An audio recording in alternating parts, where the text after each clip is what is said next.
শীতের সকাল তাকে কুয়াশা চাদরে ঢাকা।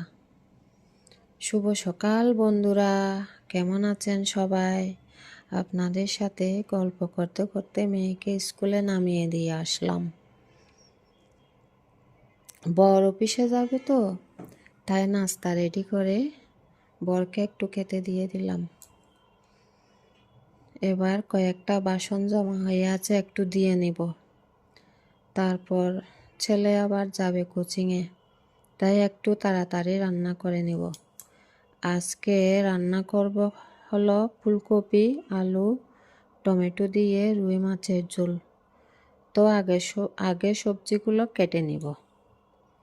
এই সময়টায় বাসায় আসলে আমি একা একা কাজ করি, তো ভাবলাম কাজ করি আর আপনাদের সাথে একটু গল্প করি, সময়টাও কেটে যাবে। তো সবজি কাটা শেষ হলো, এক এক করে সব সবজি ধুয়ে নিয়েছি। মাছের মধ্যে লবণ আর হলুদ মাখিয়ে নিয়েছি। এবার মাছগুলো সব ভেজে নিব। ভাজা শেষে এবার তুলে নিব। ওই তেলে সবজিগুলো ভেজে নিব। এখন ঢাকা দিয়ে কিছুক্ষণ সিদ্ধ করে নিব।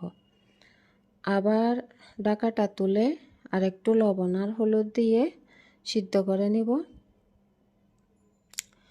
রান্না বান্না শেষ করে আবার ছেলেকে ভাত খেতে বসিয়ে দিয়ে আমি মেয়েকে স্কুল থেকে আনতে যাব। এদিকে দুপুর 2:30 দিকে আবার ছেলে কোচিংয়ের উদ্দেশ্যে রওনা করবে। এবার ভেজে নেওয়া সবজিগুলো উঠিয়ে নেব।